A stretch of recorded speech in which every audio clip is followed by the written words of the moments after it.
May sugo talaga ng Diyos. Meron. Bakit? Tignan ninyo. Paano tayo nakakatiyak na sa mga huling araw may isusugo ang Diyos para umakay doon sa kanyang bayan? O, pakinggan nyo. 24:14 ng Mateo.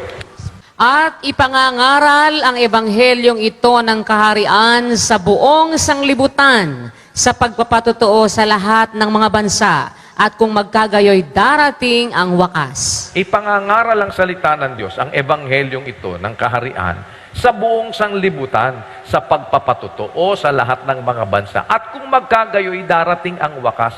Kailan itong senaryo na ito na sinasabing ipangangaral ang salita ng Diyos sa buong sanlibutan? Kailan yan?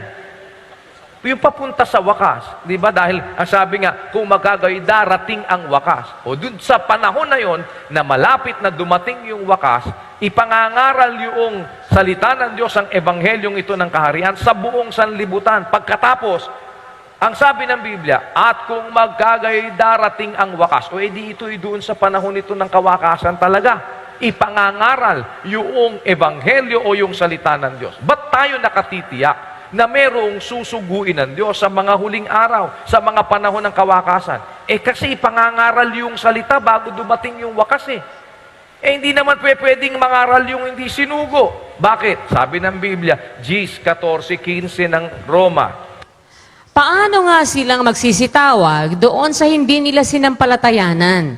At paano silang magsisisampalataya sa Kanya na hindi nila napakinggan?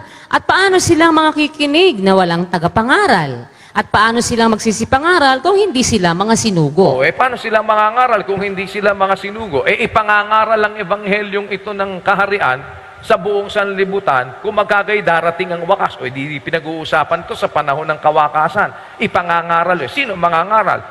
Hindi ka naman pwedeng mangaral kung hindi ka sinugo. Maraming nangangaral ngayon, hindi naman, kaya nga hindi nga pangangaral lang ginagawa, pagliligaw nga ang ginagawa. Iba kasing sinasabi nila doon sa dapat na sabihin ng ebanghelyo. Yung sinasabi ng ebanghelyo, hindi yun ang kanilang ipinangangaral. Ang ipinangangaral nila yung sarili nila. Simple nga lang yung logic na sinasabi ng kapatid na Eli. Ang tinanggap mong walang bayad, ano kadugtong mga kapatid? Ibigay mong walang bayad. Di yung tinatanggap mong walang bayad, ibibigay mo walang bayad. Bakit nila pinapabayaran? Kasi nga wala naman silang tinanggap Di ba? Ang makakapagbigay ng walang bayad, yung tumanggap. Sabi kasi, tinanggap mo, di may tinanggap yun. Yung may tinanggap, makakapagbigay ng walang bayad. Ibigay mo walang bayad. Sila, pinapangaral nila salita ng Diyos, pinapabayaran nila. Bakit? Wala nga silang tinanggap. Di ba? Ang sabi lang nila, ang pinangangaral nila salita ng Diyos, pero hindi naman in reality. Ang ipinangangaral nila, yung sarili nila. Ang ipinasasabsab nila, yung sarili nila. Pero, isang bagay ang hindi matututulan na nakapaloob sa posibilidad na sinasabi ng Biblia, makatarungan, makakaalaman, makabiblia. Hindi yan pwede, maayos na paraan na merong mangangaral sa panahon ng kawakasan ng ebanghelyo o ng salita ng Diyos. Hindi naman pwedeng mangaral yung hindi sinugo. Therefore, meron bang sugo o meron bang susuguin ng Diyos sa panahon ng kawakasan o wala? Meron. At yung susuguin na yon, aaka yun doon sa bayan ng Diyos. Saan manggagaling? Di doon galing sa bayan. Ang kanilang puno magmumula sa kanila. Kaya pagka process of elimination, kahit naman po doon sa pagka ikaw ay mamimili, para mas madali, ano ba ang kailangan natin? Ang kailangan ko, lahat ng mga lalaki. Process of elimination, teka, lalaki ka ba? Babae po. Ikaw, sirena. Ang kailangan ko, lalaki. Kaya pag magpa-process of elimination ka pa lang, babae, hindi pwede.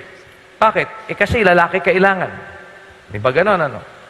O kaya, pagka halimbawa, Hindi ko ipinahihintulot na ang babae ay magturo ni magkaroon ng pamumuno sa lalaki kung hindi tumahimik. Pwede bang magpuno ang babae sa iglesia? Hindi. O, puno ka. Pinag-uusapan natin, puno. Babae. Pwede ba? Ay, hindi. Di nakasali.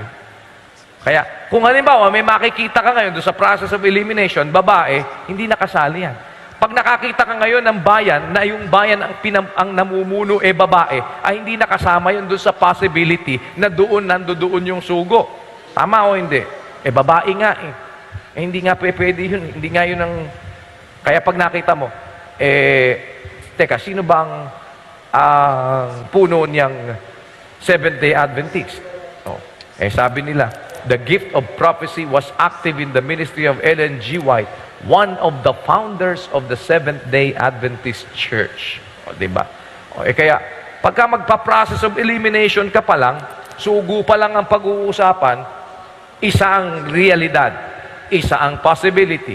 Meron kang possibility, may impossibility. Imposible na ang Diyos, ang ilalagay niyang sugo doon sa kanyang bayan, babae. Tama o hindi? Kung imposible yon, hindi mo na yan isasama ngayon doon sa gagamitin mong paniniwalaan mo pa. Huwag ka nang maniniwala na pagka ang isang bayan ay pinagpupunuan ng babae, huwag ka nang maniwala sapagkat imposible na yan ay sugo ng Diyos dahil yan ay babae. Alisin mo na yun. Imposible yon. Kung paanong sinasabing wala sa masama na makakaunawa. May makakaunawa bang masama? Wala. O imposible yun.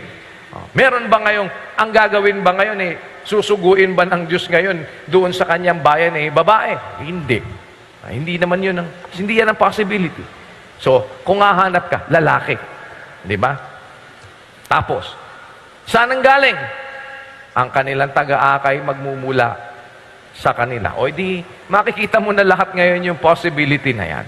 Pag nakikita natin yan, inching closer ka para mapatunayan mo ng makabiblia, makakaalaman, makatarungan na meron talaga sa panahon ng kawakasan na bayan ng Diyos at sugo ng Diyos na ilalagay siya.